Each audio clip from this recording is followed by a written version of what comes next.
좀 나쁜 경우, 잘못 계약서를 사실 꼼꼼히 안 살펴보면은 어떤 불이익을 당할 수 있을까요?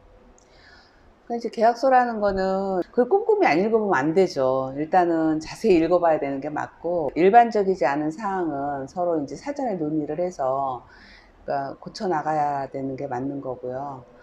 음. 예, 근데 이제 보통 일반적으로 중간에 이렇게 믿을 만한 에이전시가 있을 경우는 이제 그런 걸 서로 다 체크를 해주니까 문제는 크게 없는데, 그러니까 최근에 이런 일이 좀 있었어요. 계약서 자체가 영어로 돼 있다 보니까, 영어하고 태국어로 돼 있다 보니까 외국인이나 한국인 입장에서는 이제 자세히 보기가 쉽지가 않았던 부분이었을 텐데, 네. 계약서 사인하기 직전에 이제 저한테 요청이 한번 와가지고 한번 확인을 해달라고 했던 경우가 있었는데, 그게 보니까 조금 너무 주인 그 위주로. 입장에서 예, 계약서가 작성이 된 거예요.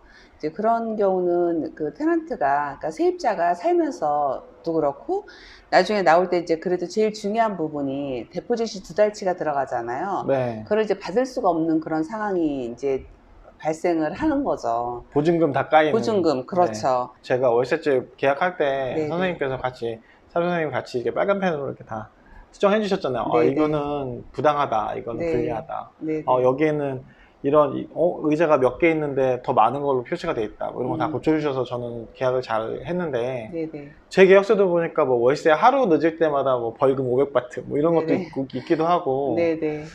또 제가 월세집에서 지내면서 뭐 에어컨이 고장난다든지 음. 뭔가 고장이 나거나 그랬을 때 수리를 네네. 집주인이 해주잖아요, 대부분의 경우. 네네. 네. 근데 뭐 에어컨 청소도 뭐 세입자가 부담해야 된다고 그런 계약서가 써 있는 경우도 있고, 그렇죠. 그런 거 네네. 잘못 체크가 되어 있으면 엄청 음. 금전적인 손실도 있을 수 있고, 그렇죠. 그러니까 이제 살면서 좀 언짢아지는 경우가 좀 생기죠. 네. 그래서 기본적으로, 그러니까 이번에도 계약하시는 분이 계약서를 이제 보내왔는데 보니까 아, 렌트비가 이제 음. 보통은 일반적으로 렌트를 한 날짜부터 5일 정도는 기간을 줘요. 그러니까 그 네. 안에 그 이상을 넘어가지 않으면 페널티가 없는 게 보통 일반적인 사항인데, 음. 여기는 보니까 뭐 하루만 넘어가도 3,500바트.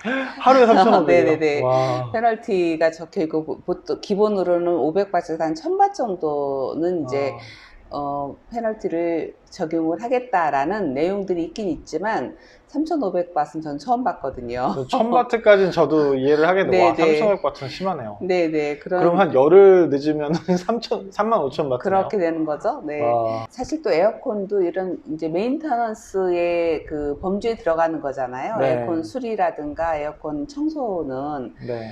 그래서 기본적으로 에어컨 청소는 6개월에 한 번씩 그 음. 오너가 해주게 돼 있어요. 이제 그런 걸 계약서상에 오너가 아닌 그 세입자가 그 6개월에 한 번씩 꼭 해야 된다 하고 뭐 음. 스케줄까지 다 표기한 경우도 있었었고, 그런 건 와. 정말 일반적이지가 않거든요. 너무하네요. 네, 그리고 계약 중간에 그 주인이 언제든지 자기의 그 재산의 관리를 위해서 세입자가 있더라도 언제든지 인스펙션을 할 수 있게. 불시 점검. 네네. 와, 그런 건 너무하네요. 사생활 정말 침해네요, 예, 사생활 침해.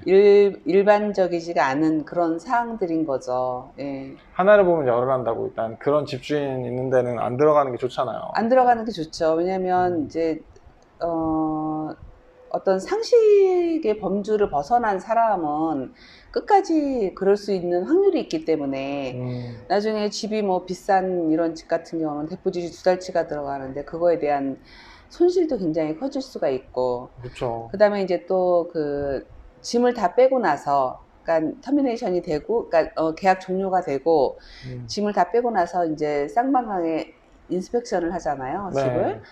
그런 데 있어서 사실은 가구에 흠집이 났는데 이게 얼마다라는 그 어떤 서류상의 가격이 없어요. 맞아요, 맞아요. 그렇잖아요. 견적을 낼 근데 수 없죠, 그런 거. 견적을 낼 수가 없는 상황인데, 그거는 이제 그 주인이 그 내는 견적에 부르는 게, 세입자는 네, 따라야 되는, 그러니까 부르는 게 부른 게 값이 값이네요. 돼버리는 그런 상황이 되는 거잖아요. 근데 그거를 어떤 그러니까 외국인 입장에서는 그 주인의 성향에 우리가 의지를 할 수밖에 없는 그런 입장인 거잖아요.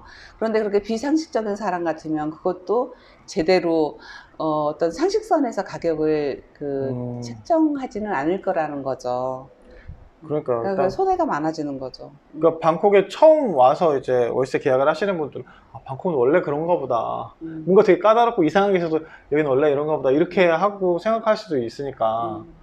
그런 분들 이제, 그래서 사변 선생님한테 이제 의뢰해서 하시면 그런 거는, 그런 이상한 집주인은 피하도록 하실 거고, 아마.